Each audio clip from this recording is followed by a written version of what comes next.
Todos alguna vez hemos escuchado hablar de Transilvania, y es que ya sea por su historia, por los bonitos parajes que hay y el turismo que tiene, o la mayoría cuando escuchamos Transilvania nos viene a la cabeza Drácula. Esa y otras muchas leyendas oscuras que tiene este lugar. Estoy muy emocionado por el vídeo de hoy. Y aunque Drácula es una leyenda, realmente tiene partes que son verdad. Y sorprendentemente son más de las que crees. Y es que el autor de la novela, Bram Stoker, se inspiró muchísimo en cosas que pasaron por esta zona.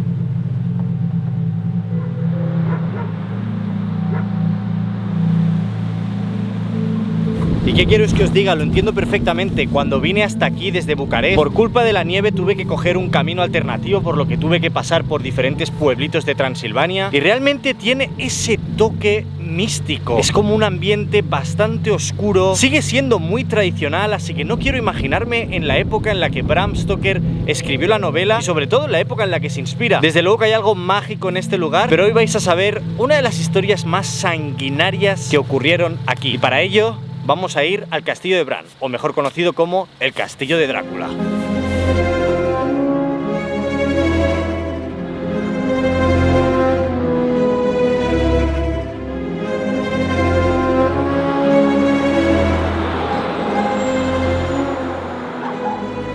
Pero antes de seguir con esta historia, déjame hablar del sponsor de hoy, Epidemic Sound. Muchos ya lo sabéis porque he hablado muchas veces de esta plataforma, pero Epidemic Sound es un banco de música y sonido que llevo utilizando desde hace más de 6 años prácticamente cada día. Así que no os preocupéis, que lo que os voy a decir es que realmente creo en ello. O sea, es la mejor plataforma. O sea que sí, todas las canciones que habéis escuchado los últimos 6 años en mi canal son de Epidemic Sound. Básicamente, si no has oído hablar de Epidemic Sound, tiene demasiadas canciones y demasiados sonidos. Y quiero hablar de la importancia que tiene esto a la hora de crear un vídeo. Si bien en lo que nos fijamos de primeras es que los planos sean muy bonitos, es tan o más importante que un buen sonido y una buena canción acompañen ese sentimiento. Y Epidemic Sound pone solución a esto poniendo a tu disposición un catálogo gigantesco donde, si estás suscrito a su plataforma, tienes las licencias de estas canciones y puedes utilizarlas pues en tus vídeos para internet o alguna producción o lo que sea. Pero más allá de eso, como os he dicho, llevo 6 años y prácticamente nunca he repetido una canción y siempre encuentro lo que quiero. Y lo mejor de todo es que la van actualizando. Y no me refiero a que actualicen su catálogo de música, que también, sino que la manera en la que tú encuentras la música ideal para tus vídeos cada vez se hace más fácil. Y es que tú te imaginas una canción comercial que escuchas en Spotify y dices, me gustaría tener algo similar. Pues simplemente buscas esa canción en Epidemic Sound o pones el link de Spotify directamente y te va a encontrar canciones similares para que tú puedas ponerla en tu vídeo. Eso me parece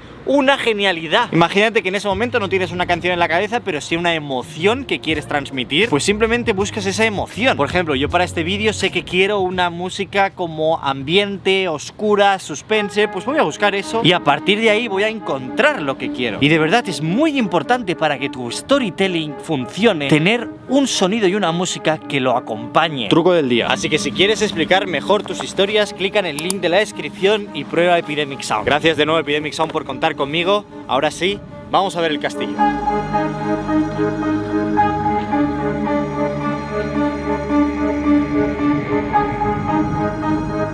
Para entender las similitudes de Drácula con esta historia, os tengo que presentar a nuestro personaje protagonista de hoy. Estoy hablando de Vlad Tepes, o Vlad III, o mejor conocido como Vlad Dracul. Creo que podéis sentir el frío conmigo viendo este pequeño estanque completamente congelado delante del castillo. A eso hay que sumarle que hace un viento de cojones, o sea, es infumable estar aquí fuera.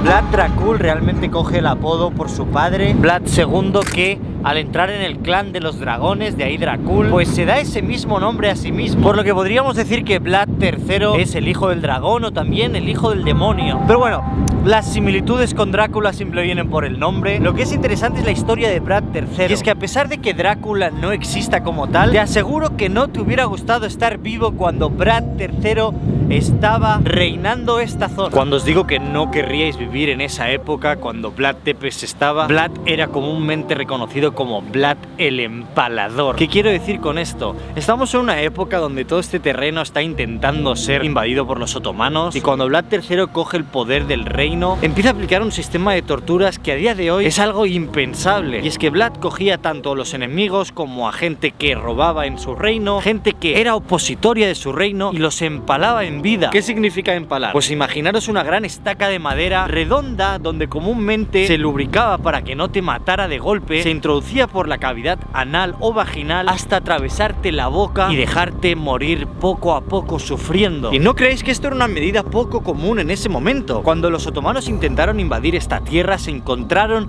más de 20.000 cuerpos empalados rodeando este terreno de probablemente soldados anteriores suyos, y eso fue lo que hizo que los otomanos no entraran en este lugar. Y es por ello que, aunque parezca muy loco, Vlad III es un héroe nacional aquí en Rumanía. Entendamos así porque realmente protegió esta tierra de los otomanos. A ver, esta medida nos parece completamente loca, pero realmente lo que intentaba era crear un terror psicológico para que todo el mundo acatara sus órdenes y no fueran invadidos. Al final, cuando los otomanos encontraron ese panorama, dijeron: ¿cómo voy a entrar aquí si hay un pedazo de loco? Es normal. Los otomanos probablemente podrían haber conquistado este lugar fácilmente, simplemente que fue una técnica exagerada, pero desde luego que útil. No quiero justificarlo, pero os estoy hablando del 1400 y pico, la Edad Media.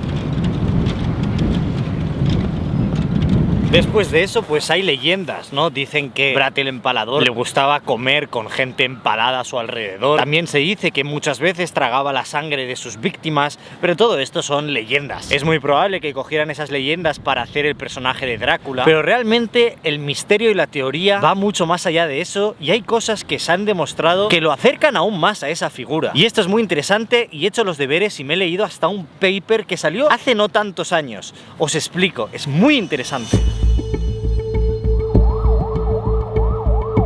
Y es que antes de este estudio se decía que Vlad sufría porfiria, que es una enfermedad que es como si fueras alérgico al sol. Cuando estás a la exposición de la luz solar te crea unas irritaciones muy grandes en la piel. Eso podría confirmar por qué Vlad se ve tan pálido y tan chupado, pero lo interesante es que un grupo de científicos pidió a la reserva rumana si podían acceder a 3 cartas que tenían de Vlad III, ya que hoy en día existe una tecnología que podemos analizar las proteínas, que no el ADN, que a veces impregnamos con nuestra saliva, con nuestro aliento, con nuestro tacto, y eso se queda muchísimo más en el tiempo. Y además, como había estado guardado cientos de años en esta reserva, no se habían deteriorado. El gobierno rumano aceptó y pudieron llegar a unas conclusiones. En las 2 primeras cartas no pudieron encontrar muchísima cosa, pero en la tercera carta encontraron 12 tipos de proteína diferentes, y una de ellas, aparte de confirmar la enfermedad que hemos dicho antes, se ve que Vlad el Empalador sufría hemolacria, o mejor conocido como lágrimas de sangre. Esta enfermedad son trastornos vasculares donde pequeños vasos sanguíneos en la parte de ojos sufren rupturas, por lo que esto puede crear un enrojecimiento en los ojos muy grande, e incluso cuando estos vasos sanguíneos se rompen te caen gotas de sangre de los ojos, y eso podría confirmar el por qué en muchos textos sale como Vlad tenía una mirada intimidante, los ojos rojizos, e incluso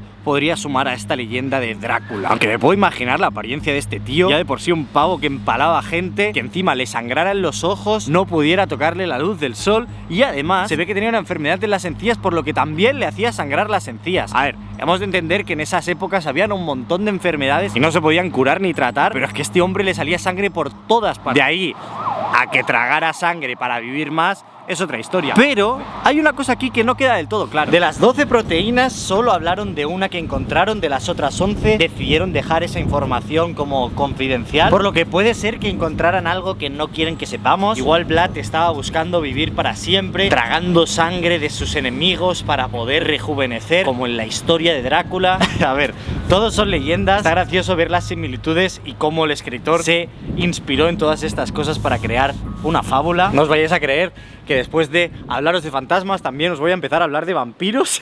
Todo suma a que en esta zona hay muchísimos murciélagos, por lo que una cosa lleva a la otra y se crea un personaje histórico increíble. Pero quién sabe, a veces la realidad supera la ficción. Vamos a entrar en el castillo, pero os voy avisando de que esto es una máquina de hacer dinero, pero es una cosa que hay que ver si estás aquí.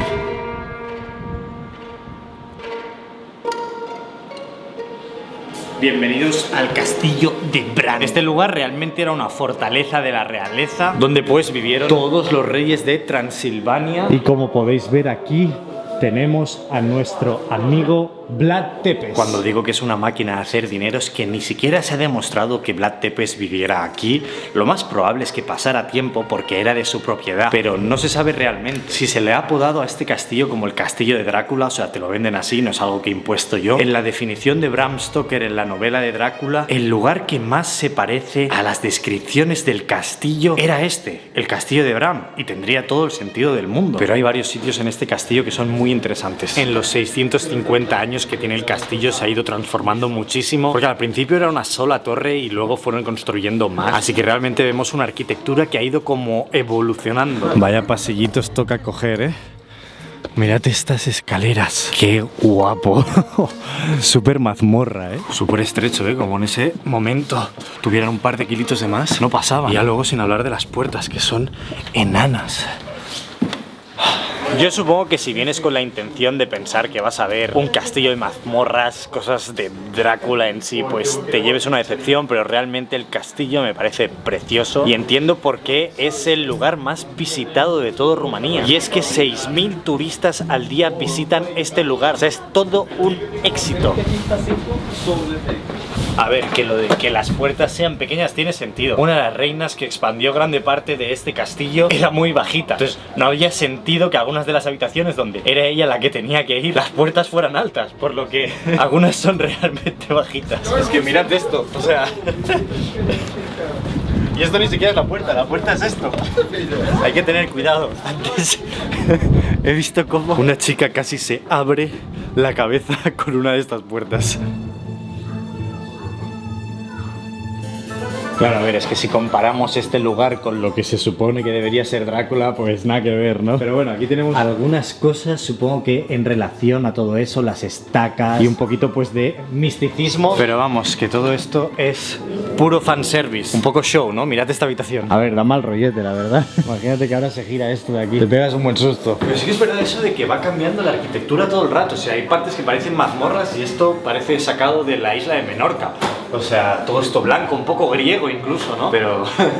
hay que ver. ¿Os pasa como a mí que las armas medievales y las armaduras medievales me dan mucho más miedo que, yo que sé, una AK-47 y un chaleco antibalas? O sea, mirad esta arma, me da como pánico, ¿sabes? Ver a alguien con una armadura dándole vueltas a esto, acercándose a mí. Acabamos de entrar en una parte del castillo que vale más dinero para poder verla, pero es la sala de torturas. No exactamente la sala de torturas, sino que tienen aquí máquinas que se utilizaban en ese momento y en este castillo. Y es que imaginaros esta silla con pinchos donde tenías que sentarte y poco a poco le daban vueltas a esta manivela para que este tablón se acercara a tus piernas y aparte de romperlas pues te las clavara. Esto servía para interrogar a la gente. Supongo que si no respondías a la pregunta le daban una vuelta más a la manivela y eso pues hacía que te hiciera más daño. Y hasta día de hoy pincha, ¿eh? Esta tiene que ser una de las peores pesadillas que tenía cuando era pequeño.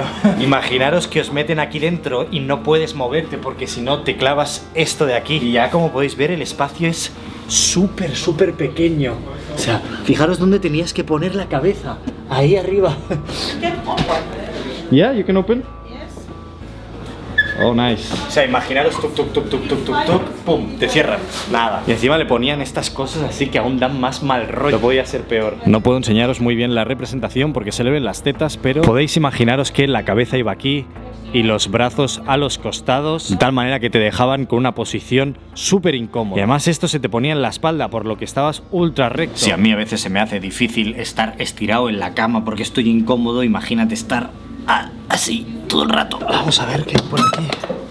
Bueno, que no acaban las torturas. Yo de verdad lo siento que este vídeo se haya transformado de repente en la casa de las torturas, pero así ha salido. Yo no sé qué tienen estas máscaras que me dan un mal rollo tremendo, pero esto se le ponía a alguien que cometía un crimen para que la gente supiera que habían cometido un crimen. Pero claro, en esa época un crimen podía ser que una mujer vestía un poquito más sugerente, y cuando digo un poco más sugerente es un poco más sugerente de la Edad Media, pues tenía que llevar eso.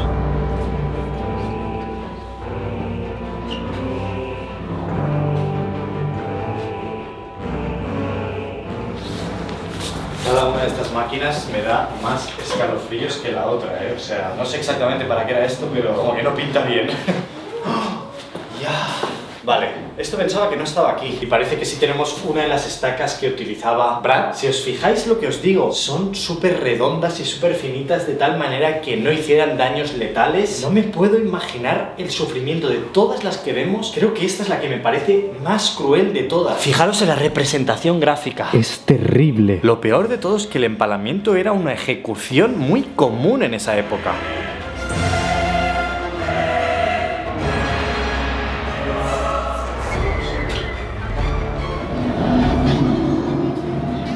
salgo del castillo por una especie de salida alternativa, ya que pagué también más para ver como una especie de pasillo secreto que se descubrió en el 1920 cuando lo estaban restaurando. Y básicamente te baja en un ascensor que hay como una especie de animación como con cosas así como paranormales y llegas a una especie de mazmorra, pero todo un poco cutre, la verdad. Doy punto positivo por el esfuerzo, pero no sé, en plan, no da miedo. No da miedo. Pero entiendo la manera en la que venden este castillo. Al final han de mantener la historia del castillo de Bran sin transformarla demasiado en un parque temático de Drácula, así que hay algunas cosas que son muy clásicas, otras que están un poco ambientadas. Hay una especie ahí de mix. El lugar es precioso, tanto por fuera como por dentro, pero sí es verdad que te cobren 10 euros para ver la sala de las torturas y 10 euros para esta mazmorra. Al final con la broma he acabado pagando unos 40 euros por la entrada y me parece un poco demasiado, pero bueno, ha estado muy bien.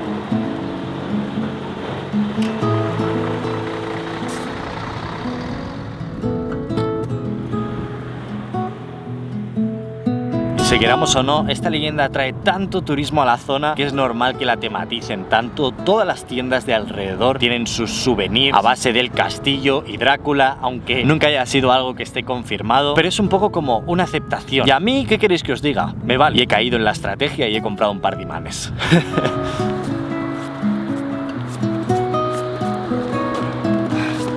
Espero que os haya parecido interesante el vídeo de hoy. Yo me voy a despedir por aquí. Muchas gracias de nuevo a Epidemic Sound por patrocinar el vídeo. Tenéis link en la descripción. No os olvidéis de hacerle caso a Vini. Chao, chao. Tú, compra tu café en vinnywoodcafe.com.